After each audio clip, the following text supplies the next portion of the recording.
नमस्कार मित्रों,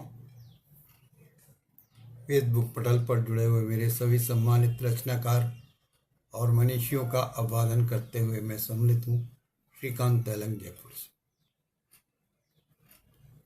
अपना पन्ना अपनी बात एक विचार के साथ संयुक्त रूप से एक पृष्ठ, मेरी लकीरें मेरी कविताएं, साहित्यिक और सांस्कृतिक समूह जयपुर राजस्थान के, उस समूह के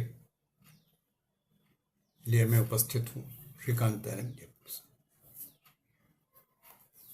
इस पटल पर एक हिंदी संवर्धन की कार्यशाला भी आयोजित है, जो दिनांक 12 सितंबर 2025 से प्रारंभ होकर के और 2025 के 14 सितंबर 2025 को समाप्त होगी। इस कार्यशाला में आप उस समूह से जुड़े हुए लोग और जो मेरे पटल पर जुड़े हुए सभी सम्मानित लोग अपनी प्रस्तुति अंकित कर सकते हैं। सभी को आमंत्रण है, सभी के विचार आमंत्रित हैं। हम सब मिलकर के भारतवर्ष के धरती सामान्यतः बोली जाने वाली हिंदी भाषा का प्रयोग करते हुए अपनी सामान्य जन जन की भावनाओं को प्रदर्शित करने में अपना योगदान जो देते हैं,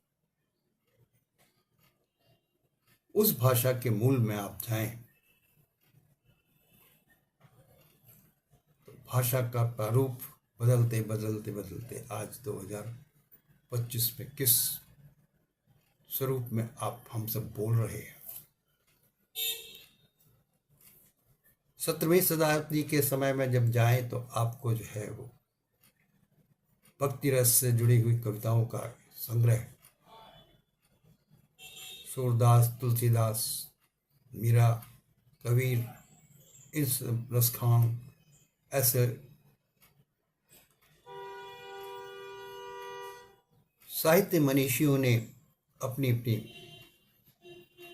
प्रस्तुति को रैदास के तो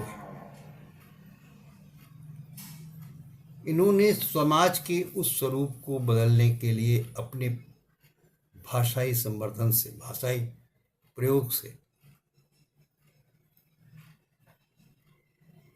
इस समाज में अपनी बात को कहने का एक साधन बनाया, और वो थी हिंदी। हिंदी निरंतर परमार्जित होती चली गई। क्षेत्रीय प्रयोग से हिंदी में शब्दों का प्रयोग बदला। यहाँ ब्रजभाषा है, वहाँ मारवाड़ी भी है।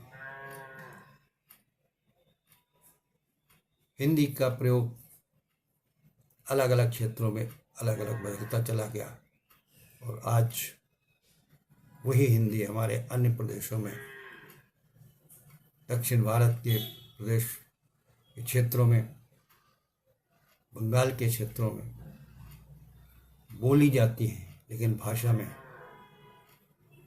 स्वरूप बदला हुआ है। हम एक दूसरे की भाषा को समझने के लिए निरंतर प्रयास कर रहे हैं, और आज भी उस प्रयास में सभी लगे हैं। भारत सरकार की राजभाषा के रूप में हिंदी 14 सितंबर को स्थापित हुई, और आज राजकीय सम्मान के साथ हिंदी का प्रयोग भी हो रहा है। इसी क्रम में हमारे देश के बहुत से लेखक और कवि, जिन्होंने अपनी रचनाओं को ख्यातिपूर्ण बनाया, और पूर्व समय में रामचंद्र शुक्ल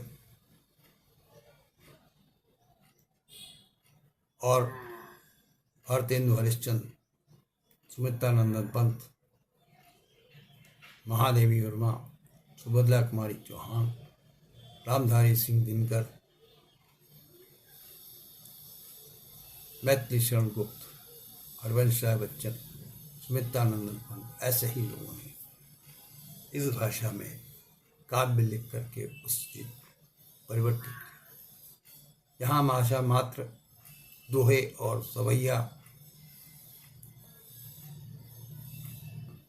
और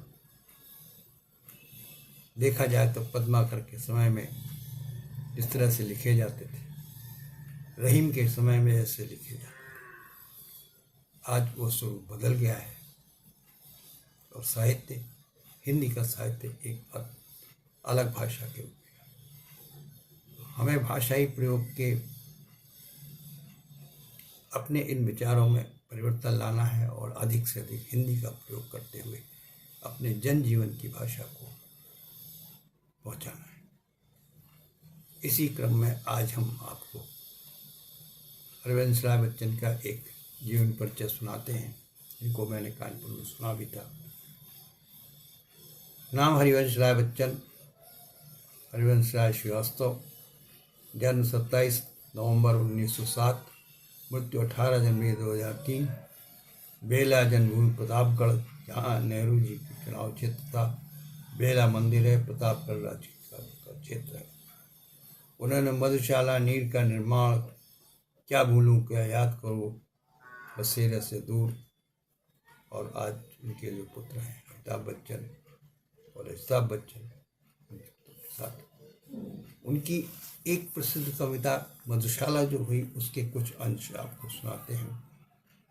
उन्होंने किस भाव से लिखी, यह आपके समक्ष। भावुकता अंगूर लता से खींच कल्पना की हाला, भावुकता अंगूर लता से खींच कल्पना की हाला, कवि साकी बनकर आया है भरकर कविता का प्याला, कवि साकी बनकर आया है भरकर कविता का प्याला, कभी न कणभर खाली हो, कभी भी न कणभर खाली हो, लाख पियो 2 लाख पियो, पाठक गण है पीने वाला, पुस्तक मेरी मधुशाला।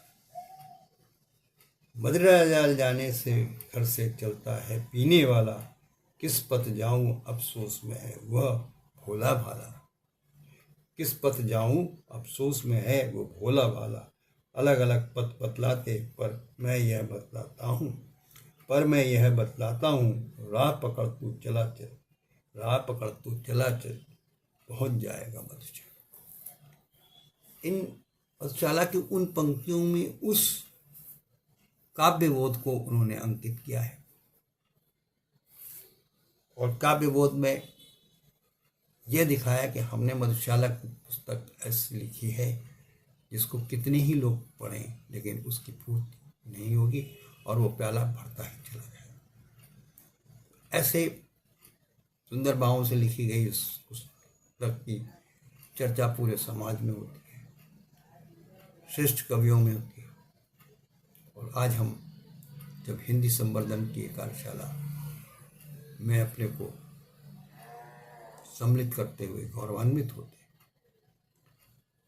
तो अपने द्वारा लिखे हुए अंश कुछ भी हों, लेकिन अगर हिंदी की भाषा हम अपने प्रयोग में नहीं लाते हैं तो हमारे लिए एक दुष्प्रह कठिन जीवन भी है, क्योंकि आगे भविष्य में हिंदी को पूर्ण रूप से प्रयोज्य किए जाने का प्रयास भी हो रहा है। दक्षिण भारत हो चाहे उत्तर भारत हो, बंग, मध्य प्रदेश हो, हिंदी परिमार्जित रूप में भाषा में आ गई है, लेकिन वास्तव में हिंदी का जो प्रयोग अब आपके द्वारा हो रहा है वो भाषाई प्रयोग नहीं है, वो वास्तव में दैनिक जीवन की भाषा हो गई है। एक छोटे से छोटा हलवाई और एक अच्छे से अच्छा लिटरेटेड पीएचडी व्यक्ति भी हिंदी भाषा की भाषा को समझता है, शब्दों का जब चयन करता है तो उसमें वो तुरुप शब्द भी आते हैं। हमें याद है, हम लोग तो आपस में जब नौकरी के समय में थे तो पिछले सीट पर बस में बैठने वाले हमारे सहयात्री जो कर्मचारी साथ में थे वो आपस में शुद्ध हिंदी में बात किया करते थे, उसमें कोई भी आंग्ल शब्द का शब्द नहीं होता था। तो ऐसी भाषा का प्रयोग करते हुए अपनी भाषा में समर्थन लाने की कोशिश कीजिए, ना कि इंग्लिश से हमें कोई दुराव नहीं। इंग्लिश भाषा अलग है, बोलचाल की भाषा भी है, लेकिन वास्तव में अगर आप अपनी भाषा को अपने जीवन से जोड़ कर आगे बढ़ाने की कोशिश करते हैं, उसमें कोई भी आपको गुरेज नहीं होना चाहिए, बोलने में कोई गुरेज नहीं होना चाहिए। कमीज को कमीज कहिए, शर्ट को शर्ट कहिए, क्योंकि शर्ट अंग्रेजी का शब्द है, कमीज हिंदी का शब्द। ट्राउजर अंग्रेजी का शब्द है, पजामा हिंदी का शब्द, क्योंकि वो बोलचाल की भाषा है, चाहे उसमें उर्दू के शब्द हों, चाहे आपकी दैनिक भाषा हो। रोटी को रोटी, ब्रेड को ब्रेड, जब अंग्रेजी में बोले तब ब्रेड, हिंदी में बोले तो रोटी। कोई दिक्कत नहीं है, कोई समाज में ऐसी आपकी अवहेलना नहीं है, क्योंकि अब हिंदी उस परिमार्जित रूप में आपके साथ आ चुकी है। इसी परिमार्जित रूप में आप सबके सहयोग के लिए ये कार्यशाला चलाई गई कि हम अपने समूह में सभी मिल करके हिंदी के शुद्ध भाषा को, अशुद्ध भाषा नहीं, शुद्ध भाषा में बोलने का प्रयास करें, लिखने का प्रयास करें और प्रचुर मात्रा में शब्दों का अध्ययन करते उनका प्रयोग भी करें, और बच्चों को सिखाएं कि हमें हिंदी भी सीखनी है, अंग्रेजी भी सीखनी है, मराठी भी सीखनी है, तमिल भी सीखनी है, और अन्य अपनी क्षेत्रीय भाषा मारवाड़ी भी सीखनी है। राजस्थान में आप आइए तो मारवाड़ी शब्द भी मिलेंगे आपको और हिंदी शब्द भी। बंगाल में जाए तो बंगाली शब्द मिलेंगे आपको। रसगुल्ले को रोसोगुल्ला, जोल, तो ऐसे शब्दों से हमें कोई गुरेज नहीं होना चाहिए, क्योंकि हम हिंदी भाषी हैं। जब हम ऐसे प्रांतों में जाएंगे, जब तमिल के क्षेत्रों में जाएंगे, वहाँ तन्नीर कहना है, तो तन्नीर जल को कहते हैं। इसी तरह से अन्य प्रांतों में जा कर के अपनी भाषा को बोलिए, शर्माइए नहीं, गुरेज रखिए, और आप बहुत संभ्रांत हैं। इन्हीं शब्दों के साथ आदरणीय सुधीर श्रीवास्तव जी और हमारी कार्यकारिणी के सभी सदस्य, क्योंकि इस कार्यकारिणी में मैंने किसी को भी कार्यकारी अध्यक्ष या पद का, क्योंकि आप स्वयं अध्यक्षता में हैं, अपनी भाषा को प्रयोग करने का अपने आपका स्वयं का जिम्मा है। मैंने प्रस्ताव रखा, इसमें कार्यशाला चले, और आदरणीय रघुनाथ मिश्र जी सहज इसके विशिष्ट संरक्षक कार्यशालाओं के हैं। इंदा गुप्ता यथार्थ अध्यक्षा हैं, कार्यकारी अध्यक्ष हैं। यति शर्मा जी कार्यकारी अध्यक्ष हैं, और वर्षा खन्ना जी कार्यकारी अध्यक्ष हैं, और संयोजन हमारे सांस्कृतिक सचिव सुधीर श्रीवास्तव जी करें। तो इन कार्यशालाओं में हम आपको उन भ्रांतियों से दूर लेकर के चलने का प्रयास करते हैं जो हमारे जीवन में दुरूह हो गई। दुरूह हो करके अब आप अपना जीवन कठिन मत बनाइए, सरल जीवन बनाइए और टॉकेटिव होइए। इन शब्दों के साथ मैं आज की इस कार्यशाला में आप सबसे विदा लेता हूँ। शुभकामनाएं।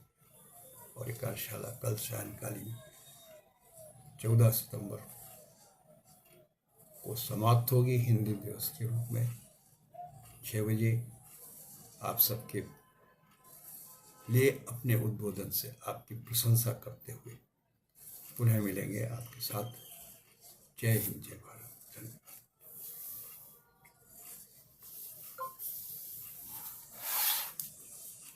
इसी प्रकार इस कार्यशाला की समाप्ति के लिए कल मिलेंगे 2014 में 14 सितंबर 2025 को सायंकालीन 6 बजे, और आपसे विदा लेते हैं। धन्यवाद। जय हिंद, जय भारत।